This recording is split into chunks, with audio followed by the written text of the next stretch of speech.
Si Popoy. Higaan niya ni Papoy, kali. Iaway mo si Gali. Ito mga hingal na yan. Ayaw niya daw. Ay, kamula siya eh. Camera shy siya. Ito mo si Popoy.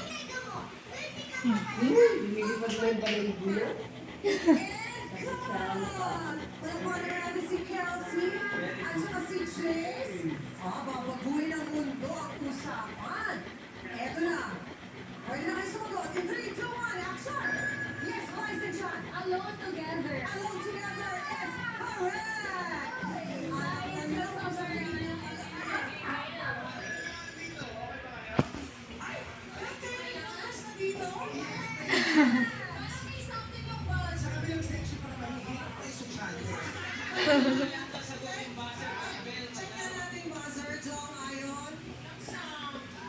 Wala. Ayun.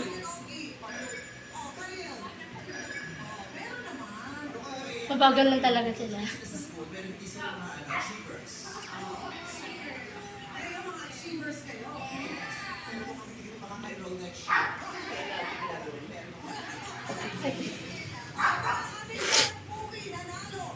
Ang init talaga. Yan na sila bago. Pag nakuha yung card ni hindi pa binibigay. Tatlo daw. Binili nila muna.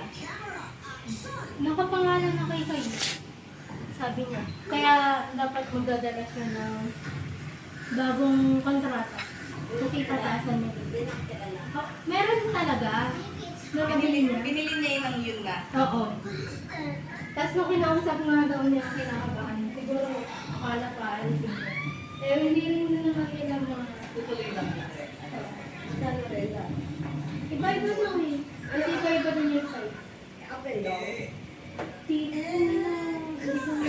Kahit siya sa tayo. Pwede na kayo sumagot. Guess kinukwento sa amin. Ikaw ang ano namin. 3, 2, 1. Yung video mo, hindi ka hindi mo naman makauntak yun. Kaya hindi ka nagkakaroon. Jurassic Park, correct. Magkano yung video? Ay, hindi ko na. Yung renta lang yung sinasabi.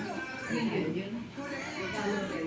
Iba-iba. May 2.5, may 4K, may 3 din nasa. Kasi iba-iba nga daw yung size. Kaya lalakihan niya ng 500. Pagbalik. Pagpunta niya, pagbalik. Dito, si J.R. Ay, ito. Province naman din kasi. Yung sa inyo ba nire-rentahan? Sa may... Yung sa Marilao. Dati. Pero ngayon sa inyo na. Hindi. Eh, ano na? Hindi na binabayaran. Bakit? Kasi yung lupa na yun, di alam kung sino talaga may-ari. Nung yung bahay sa amin talaga yun. Yung lupa lang talaga yung ano. Pero ang sabi ni mama, nanalo na daw yung kapatid ni, ay yung pinsan nata ni Aling Digna. Yun lang. Paano nanalo? Sa kaso. Kasi yung dating naniningil sa amin, namatay na. Yung mga kapatid nun, hindi na rin bumabalik kasi matatanda na rin. Siguro. Kasi mahirapan pa silang magpabalik-balik doon. Yung iba hindi man nagbabayad. Kami lang, siguro ilan lang yung bahay. 300. Uy! Monthly? Kaya hindi ka ma-interesado yun. Ano yung pag-bigla sa ulpot? Ano na yun? Eh di, babaklasin namin yung bahay. Dadalhin sa kabila. Nandun ang kabila? Sa Katman. Nadala ba yun? Hindi, yung mga ano lang, yung mga kahoy, yun. Eh, kahoy lang din naman yun. Eh, di ba may isa pa kayo yung bayan kay Tita Lo? Oo, yun yan, sa Katman. Akat mo ng tawag dyan. Yun yung ano nga eh, dinedevelop na yung May mga swimming pool na sa paligid daw, sabi ni Mama. Oo, mga private. Kasi may ano daw dun eh, ano nga ba yung factory na yun? Basta may factory siya dun eh. May titulo ba yun sa inyo? Oo,